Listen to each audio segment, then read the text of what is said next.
Greetings, greenhouse people. I'm your host, Bill Calkins, and in an effort to provide this critical information in any way you choose to consume it, we are pleased to offer this discussion in video and podcast formats.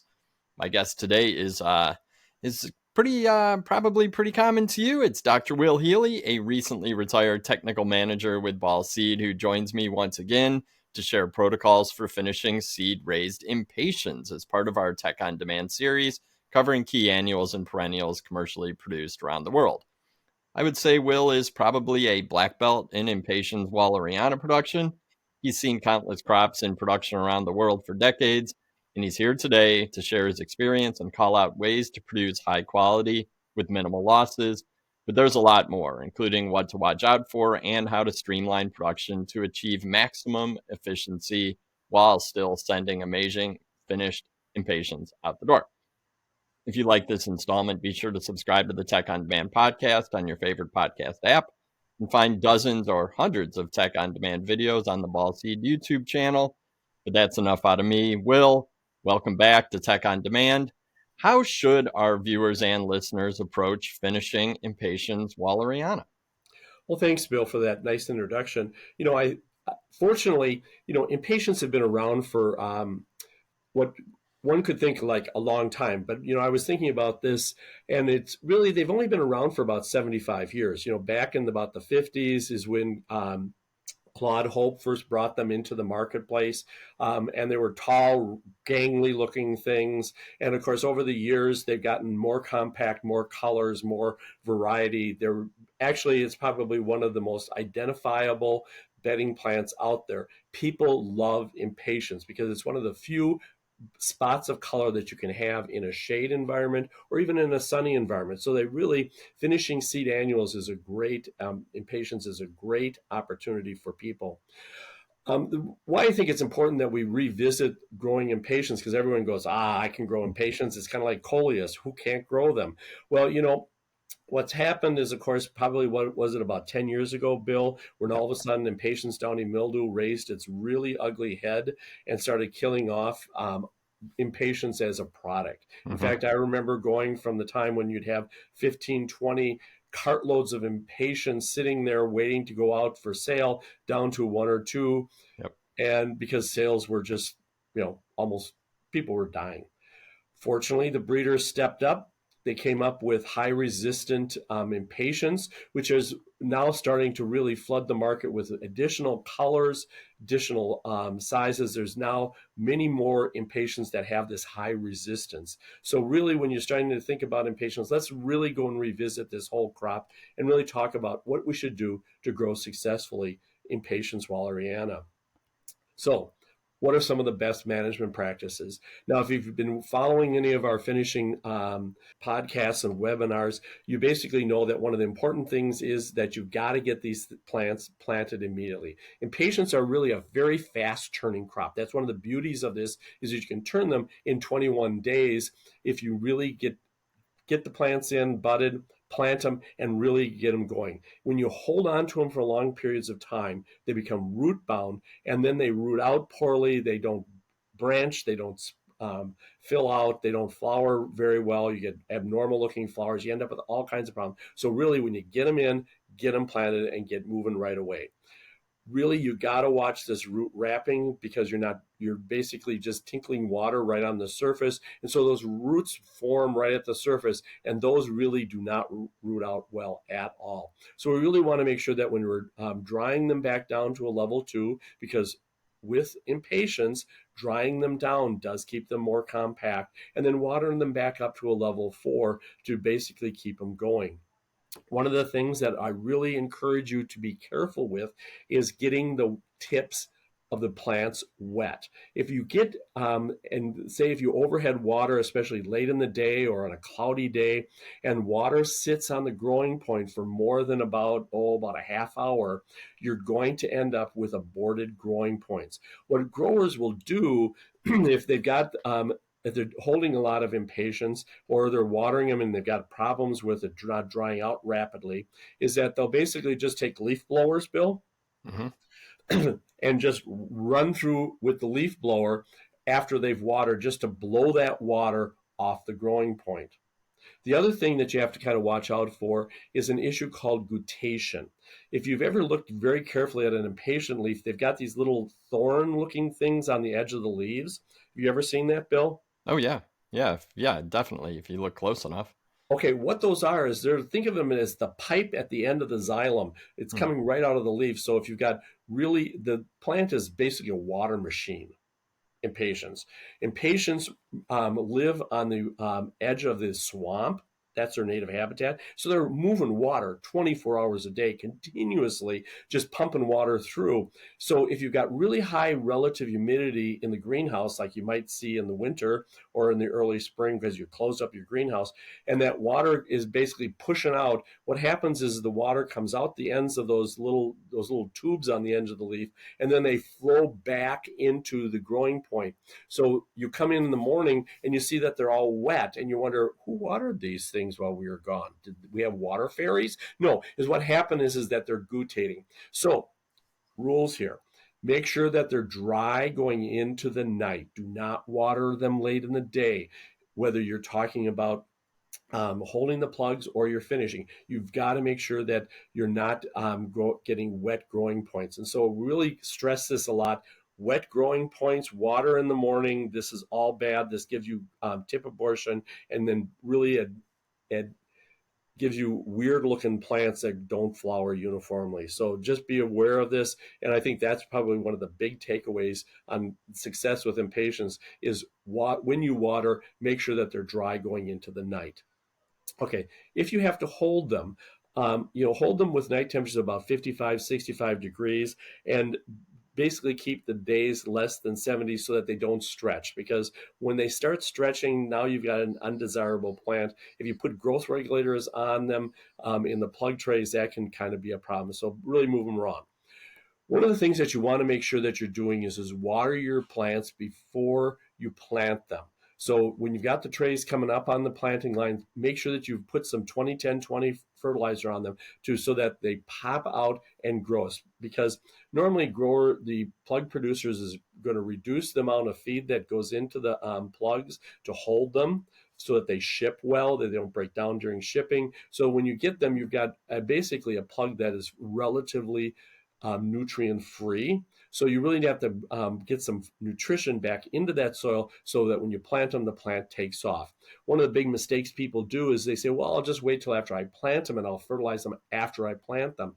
Bad plan, because then you've got this plant that's going to grow very rapidly, surrounded by all this fertilizer in that big pot that you've just put it into, and now you've got a plant out of control.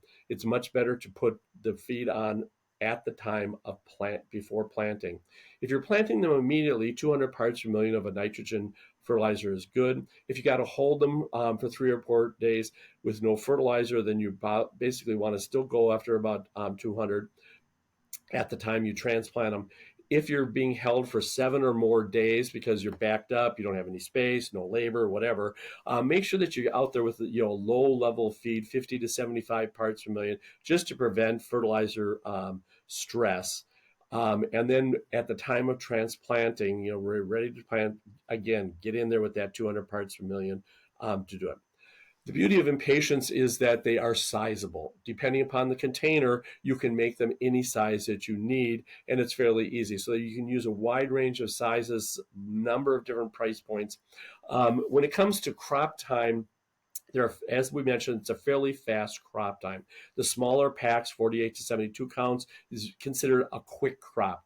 You can that's basically the based 4 to 5 weeks early, 3 to 4 late in the season. Whereas when you get into a little bit larger, 18 to 32 count trays, you basically want to add about a week, mainly just to get the plant filled out so that when you look down on the trays, you don't see dirt. So it looks like if you get a little bit bigger plants, again, there's two different strategies. One is to add more crop time or add more plants as you increase the plant pot size, because what you're trying to do is just fill it out so that you get a ball of green on top of that pot. So you can either do it by adding crop time or adding additional plants. And sometimes if you do your cost accounting, you find that it's cheaper to add plugs to the pot versus adding more crop time, because you can get more turns, because you make the money on the turn, especially late in the season. Remember that there's a wide range of media that this can be successful in. You really want to be in that 70% peat plus a bulking or filler, whether you're looking at like a hydrofiber or you're looking at perlite or you're looking at rice hulls or bark. Because if you start getting less than 70% peat moss, then the water holding capacity and the dry down becomes a problem at retail. So then you end up with retailability, retail shelf life issues. Very critical. Test before you plant. Make sure that pH is minimum 5.5, and it can be as high as 6.5. Impatiens like high pH soils. They're more tolerant of a high pH than a low pH. Make sure that the EC is in that 1 to 1.5. If you've got a 10-week or longer crop time, this is probably if you're doing big baskets or really big plants and it's going to be around, you've got to kind of watch out because impatiens will suppress the pH of the soil. And so what ends up happening is you end up seeing the pH drop, and then you've got a lot of other problems that we'll talk about. Every year we've got this scenario where people send us pictures of plants. They planted them all at the same time, came out of the same plug tray, and they end up with what we see in this picture where some of the plants look like they're probably a week to 2 weeks behind the rest of the crop that was planted exactly at the same time. What happens is this is where they used old media from last year. Basically, that old media, the starter charge and the wetting agents are gone, so that the plants don't take off as well as if you use fresh soil. If you've got a lot of old soil hanging around, what the growers will do is in their larger containers, they'll throw that in the bottom of the large container and then put fresh soil at the top where they're going to root them out as a way of going through all that old soil. But using old soil, especially in packs, is always going to give you this very uneven growth. Let's just talk about this whole moisture and fertilization program. Remember, customers are buying what they see. It's just the top. Growers are producing the bottom of the plant, the root system. And of course, how you achieve that, what customers want, is through fertilizer. And what you do to get the roots so that you've got a plant that will sustain itself through retail and then on to the consumer is really about moisture. So we really have to be focusing in on fertilizer and the moisture. So let's talk about it. Of course, one of our statements always is fish grow in water, roots grow in air. So continuously saturated soil is not a good thing, and especially with impatiens. I mentioned earlier that it grows on the side of the swamp. It can be in very wet soil, but what that means is it grows very, very tall and it'll stretch a lot, because if you think about an impatiens and really look at it, it's about 130% water. That plant is nothing but water. There's very little secondary thickening of the stem. It's not like an oak tree. It's basically just a giant water balloon. So the more water you put on, the more stretch you put on it. So you really have to watch the water. Moisture management is key. Remember, we talked about making sure that there's no moisture sitting on the growing point. You want to make sure that you get the moisture level set correctly. If you're maintaining it at a level 3, 4, basically you're going to end up with stretched, soft growth and actually delayed flowering, because the growing point will continue to elongate and you won't get the side lateral flowers to express themselves. What you want to make sure of is that they absolutely positively dry down to at least a level 2. Don't take it to a level 1, because then you'll stunt the plants and they just won't grow well and you'll abort flowers. But you want to make sure that they're down to a level 2 before you irrigate them again back up to a level 4. And of course, the most important thing is to be checking the bottom of the container. Is the bottom of the container reaching that level 2 or maybe even level 3? When we water the plants in, it's really important to get that soil firmed up against the plug itself. So one of the tricks that we use is we use an angled water. Just don't shoot the water straight down, but put it at an angle. And then that, as it's going underneath the water tunnel, it kind of forces the soil up against the plug, which helps get you better rooting in. When we get to moisture management, as I mentioned, make sure that you're watering the plugs to just below the plugs. You don't have to soak that soil in so that the bottom of the soil of the container is wet when you first water them in. Make sure that you get water at the top, and then as the roots go down, because the roots will look for moisture. So as you slowly start growing, then you start adding more moisture. We've got a good example here of when you first come into the greenhouse after planting, irrigate them to a level 3-4 to the bottom of the container, not to a level 5 where it's dripping out, but just to a level 4, and then the roots will look for that moisture by going down. Once the root's at the bottom of the container, then you can irrigate to a level 5, but then make sure that you're drying back to a level 2 at the top. We've got a good example of what happens when you basically maintain plants at a level 5 through a level 1.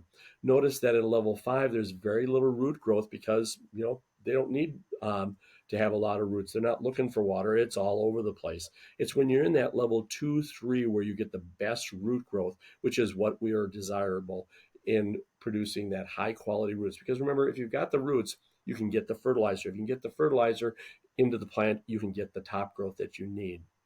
One of the tricks that growers have used over the years, and this is a project that Bill Argo did at Michigan State many years ago, is feed at pre-plant, and the first week might be just sufficient is all you have. Here's a good example of begonias, but I've seen this in literally all of the bedding plants that we grow, is that if you feed it as a pre-plant, in the case of these begonias, notice that they've filled out, and that's all they got. That's all they have is just a pre-plant fertilization.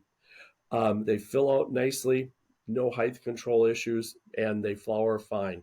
If you start doing a pre-plant plus at day 14, so that at day 14 they've rooted out to the edge and they should be all rooted to the bottom of a pack, then they're fine. But as you start adding more feed, you're really not adding any more faster growth or better leaf expansion. So really, when you think about it, let's get that pre-plant in. In case of situations where you have slow leaf expansion, you may want to feed with some ammonia plus phosphorus, something like 20-10-20 or 17-5-17. This will promote leaf expansion, but we have to be careful that we don't end up with too much, because then you're going to basically get plants will be out of control. And we'll talk a little bit more about that in a moment. Excess of leaf expansion. So if you find that you've got very leafy plants without a lot of flowers, avoid fertilization after planting, because most likely you've got a very good charge in your soil so that there's not a lot of need for additional. When you have to feed, always put on a little bit, less than 150 parts per million plus micros weekly may be sufficient to get the plants. It's better to put a little less and then to put a little bit more, because once you put a little bit more, now you're going to have to be in there with growth regulators, and you're going to have to have a number of different problems. And with impatiens, the problem that you run into is you've got to keep that growing point from elongating, because if it elongates, then the flowers don't express and you don't end up with that nice top of the pack filled with flowers. One of the things that we like to see is that when you're getting ready to ship plants, make sure that you put some feed on them, 150, 200 parts per million when you water them in, because that way there's going to be retail success and ultimate consumer success. Let's talk a little bit about fertilizer, because then fertilization, it's really, when you think about the growth response that we have, it's a function of the water that you're using, plus the fertilizer you're adding, and the soil pH, because the soil pH will dictate what happens to the different micronutrients. Some of them are more available, some of them are less available. So we need to have those micronutrients. The macronutrients of nitrogen, phosphorus, potassium, calcium, magnesium, they're more insensitive to the pH. They'll, over a wide range, they'll be taken up. So what you always want to do is you want to start out with a good water test for the season. Do it this annually, and you'll know where your water is. Water changes, whether you get city water, well water, pond water, the water quality changes. You really want an alkalinity of 100 to 200 parts per million. You want a nice water. You want to basically know what's in the nutrition of that water. What is it providing? And is the pH and EC in the normal range before you ever start, so that you can adjust it if necessary. You also want to make sure that the soil that you're using, the medium pH, is about 5.8 to 6.2. Now, when we talk about the fertilizer, we want to make sure that when we're doing early feeds, we want to make sure we're doing an early feed with a constant or periodic less than 150 parts per million. Now, we really want to watch what we're using. When we use high ammonia fertilizers, and we'll talk a little bit more about that, you're going to end up with very soft growth, big leaves, and that they're going to be very sensitive to sunburn or wind damage, or just they don't ship well. If you have ammonia and a phosphorus fertilizer, now you're going to start seeing stretch. So 20, 10, 20, 17, 5. So let's take a look at this a little bit. When we have high ammonia feeds, basically what they're going to do is they're going to push the pH down in the soil. Now, as I mentioned, impatiens can suppress the pH. If you use more nitrate fertilizers, then you have high and low P. Basically, it's going to raise the pH of the soil. Now, let's look at a couple of different fertilizers. We've got 2010, 20, 20, 20, 2010, 20, 17, 5, 17, 15, 5, 15. These are all different fertilizers that notice that the percent of the nitrogen being applied is different depending upon the formulation. So, for example, if you look and read a label of 20, it has urea, it has ammonia nitrate, and it has just a dab of nitrate fertilizers. Potassium nitrate is most likely. So it's 74% ammonia, and the phosphorus is 65 parts per million when you're applying 150 parts per million. So, Bill, would you expect these plants to really take off and stretch on you? Yeah. I mean, and so if you've got a lot of stretch, big plants that you really can't control, you're using a lot of growth regulators, you really need to ask yourself, what am I feeding them? Am I putting on too much ammonia and phosphorus? If we go all the way to the right, where we have 13,213 or 15,015, where you only have 7% of the nitrogen is in the ammonical form, a little bit is good, a lot not so good. Notice also the phosphorus is down around 10 parts per million. When we look at 10 to 15 parts per million phosphorus, that seems to be a safe place. You're not going to get into too much trouble. Now, basically, also make sure that you read the label carefully of what the fertilizer is, because some of the 15015s could have urea in them or could have ammonia in them, and that's just to keep them caking. The other thing to look at is what are the micronutrients. So if you take a look at what your water is supplying plus what the fertilizer is applying, you really want to make sure that your iron is about 1 part per million, your manganese is about 1 part per million, and in your boron is about 0.5 parts per million. Notice that the fertilizers that we have on this list all have fairly low levels because they're assuming that the water itself is going to add some. So if you've had problems with chlorosis that just will not correct itself, if you've got problems with a lot of tip abortion, you may want to be looking more carefully at what is your water plus the fertilizer you're using. Is it adding sufficient micronutrients and macronutrients for good growth? Well, let's now change direction. Let's talk about light, photoperiod, and temperature, because these are all important factors when you're looking at plants growth. In the case of impatiens, the higher the light conditions, 3,000 to 4,000 foot candles peak intensity is good. You want 12 to 14 micromoles DLI. This will give you the fastest turning crop possible. Low light intensity gives you internode stretch, and also it will delay flowering.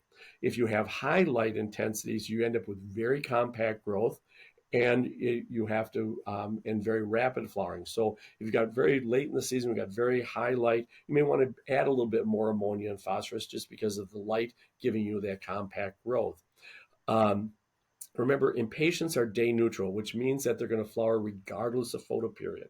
The flowers are lateral, meaning that they come out of the axil where the leaf is, and that they have a fairly short, they've been breeding them, back when I mentioned 75 years ago, the first flowers would occur at like the 10th or the 15th node. The breeding that's been done over the last 75 years has basically gone for earlier and earlier flowering, so that the first 3 to 5 nodes are vegetative. And after that, they're always reproductive. So if you want to have a nicely branched plant, you want to make sure you get enough feed in there to get those branches to come out. And then the flower is at the top. And so you really want to make sure that you unfolding those leaves, because the leaf unfolding rate, how fast you is very critical. And that has to do with the temperature. And we'll talk about that in a second. If we look at the average daily temperature in your greenhouse, because that's controlling the rate of leaf unfolding. So as you go from a base temperature of about 44 degrees, so if you have 44 degrees, nothing is happening. That's the base temperature. They're not cool-blooded. So as you warm up the temperature, the plants increase the temperature, they flower faster and faster. And you see this on plants that you put in the ground in, say, March versus those that you put in May, because the temperatures are up, the light intensity is up, everything goes just faster. So a couple key factors here. Soil temperature is critical for rapid flowering of impatiens. Um, there's some work that we did many years ago looking at 14-day budded impatiens. So you take a 288, if it's budded and planted, grow it at 68, 72 degrees soil temperatures, you can go from planted to flowering in 14 days. Now, and that can give you that turn that really can make you some money. So remember, high temperature, air temperatures promoting stretch. And so when you plant late in the season, you really get better results because it's just naturally warmer. Let's look at our fertilizer strategy. Excess feed equals leaf expansion and stretch. And that's really important when we're trying to control growth. Avoid those high ammonia and phosphorus feeds because that's going to give you additional stretch. Growers will sometimes use just nitrate 14014, 15015, 13213 to promote toned compact plants so that you're still getting a little bit of ammonia, as I showed earlier, and just a little bit of phosphorus so you don't get plants that are out of control. Remember, diff is your first line of control. So if you manage your day and night temperature, you can basically grow very compact plants that don't need a lot of growth regulators. So if we can get away from using excessive amount of growth regulator, we're always in better condition. Remember, you don't have to have a fancy environmental controller to basically look at the diff. Just get a high-low thermometer, go in and record what is the highest of the day, look at the low for the night, and then subtract that. And if you basically have a plus 10 degrees of day minus night, then you have modest growth. If you have less than that, and the key here is if you've got Quonsets or if you're using ventilation, ventilate early in the morning so that you get that temperature down so it doesn't climb as fast, and that will help keep the day temperature down. When we talk about growth regulators, dimenazine and chlormaclot are not really very effective. Early season use ensimitol with a little bit of diff. Paclobutazoles and uniconazole really give you your best control. Early controls with sprays, and then late, if you're starting to approach the maximum 90%, we usually say 90% of the maximum final height, then you need to get in there with drenches of paclobutazole. If you're always doing paclobutazole drenches, you really need to ask yourself, what am I feeding these things? Am I putting too much ammonia and phosphorus on? And tweaking the fertilization can significantly reduce your growth regulator requirements. Let's talk about insects and disease because this is a problem.